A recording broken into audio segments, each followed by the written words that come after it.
తీసుకొచ్చారు. బహుశా కయ్యానికి కాలు దూకునేటువంటి పరిస్థితి మొదటి సెషన్లో మొదటి రోజే స్పీకర్ ఎన్నికగానే కయ్యానికి కాలు దూకునేటువంటి పరిస్థితి ఉంది. ఎమర్జెన్సీ అయింది, ఎమర్జెన్సీలో ప్రజలు తీర్పిచ్చారు, ఓడిపోయింది. ఆ తర్వాత మళ్ళీ అనేక సార్లు కాంగ్రెస్ అధికారంలోనూ బీజేపీ అధికారంలోకి వచ్చింది. 50 సంవత్సరాలులో అనేక ప్రభుత్వాలు మారినాయి, వెలిచింది. కానీ దాన్ని ఒక పొలిటికలైజ్ చేసి లోక్సభలో మౌనం పాటించడం ద్వారా మొదటి సెషన్లోనే మొదటి రోజే ఏమి సందేశం ఇవ్వాలి అనుకుంది ఈ బీజేపీ ప్రభుత్వం, లేదా ఎన్డీఏ కూటమి ఏం సందేశం ఇవ్వాలి ప్రతిపక్షానికి కానీ కాంగ్రెస్కి కానీ, ఇండియా కూటమికి ఏం సందేశం ఇవ్వాలి అనేటువంటి దాంతో ఆ అంశాన్ని లేవనెత్తుకుతున్నారు అనేటువంటిది. ఎందుకంటే మోడీ ప్రసంగంలో కానీ ఇలాంటి వాళ్ళ లోక్సభ స్పీకర్ కొత్తగా రెండోసారి ఎన్నికైన స్పీకర్ కూడా మౌనం పాటించాలి అని సభలో చెప్పడం కానీ. ఇప్పుడు ఎమర్జెన్సీ సందర్భంగా ప్రజలకు పార్లమెంటు ద్వారా ఒక మౌనం పాటించి నిరసన తెలపాలనే విషయం 10 ఏళ్లలో కూడా చాలా పార్లమెంట్ సమావేశాలు జరిగినాయి కదా. జరిగినాయి. ఈసారి కూడా ఏంటంటే కాంగ్రెస్ మొదటి రోజే టార్గెట్ పెట్టుకున్నారా ఇక నుంచి ఇండియా కూటమి వర్సెస్ ఎన్డీఏ ఒక రకంగా గేమ్ స్టార్ట్ చేద్దామని, ఎమర్జెన్సీతో స్టార్ట్ చేద్దామని పెట్టుకున్నారా? ఇండియా కూటమి ఏర్పడ్డది మాత్రం గేమ్ మొదలు పెట్టడానికి వాళ్ళు ఏర్పడ్డారు. తప్పకుండా దాన్ని ఎదుర్కోవాల్సినటువంటి అవసరం ఎన్డీఏ కూటమికి ఉంటుంది.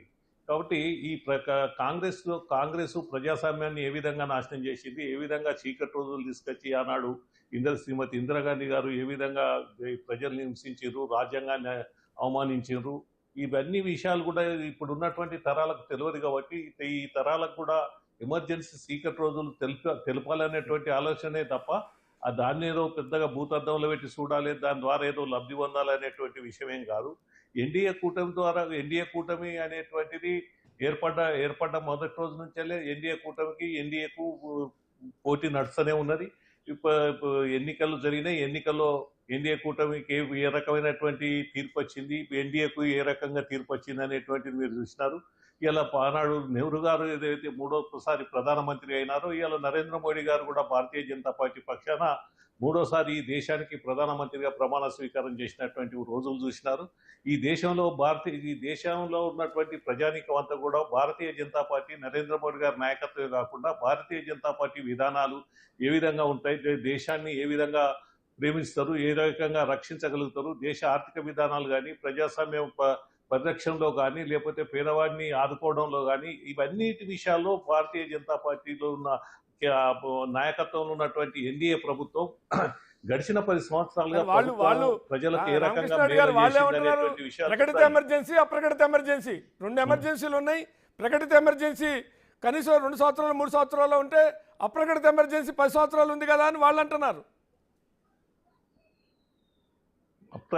ఇప్పుడు అప్రకటిత ఎమర్జెన్సీ అనేటువంటి దాంట్లో ఏం రకంగా నియంతృత్వాన్ని ఏ లేదు కదా. ఈ రకంగా ప్రజాస్వామ్య ప్రతిపక్షాల గొంతు నొక్కలేదు. ఏ రకంగా మీరు అన్నారు కదా, రాజ్యాంగాన్ని అడ్డం పెట్టుకొని రామ్లాల్ అడ్డం పెట్టుకొని ఎన్టీఆర్ గవర్నమెంట్ కూల్చేశారు, ఇలాంటి ఇంకో చోట ఇంకో ప్రభుత్వాన్ని కూల్చేశారని. మీరు కూడా కర్ణాటక, మహారాష్ట్ర, మధ్యప్రదేశ్ ఇట్లా చెప్పుకుంటూ పోతే మీదొక చాంతాడు, వాళ్ళదొక చాంతాడు, 2 చాంతాడులో అంత రాజ్యాంగాన్ని ఉల్లంఘించిన చరిత్ర ఇద్దరికీ ఉంది కదా అనేటువంటిది మాలాంటి విశ్లేషకులు చెప్పేది. ఇప్పుడు ఆనాడు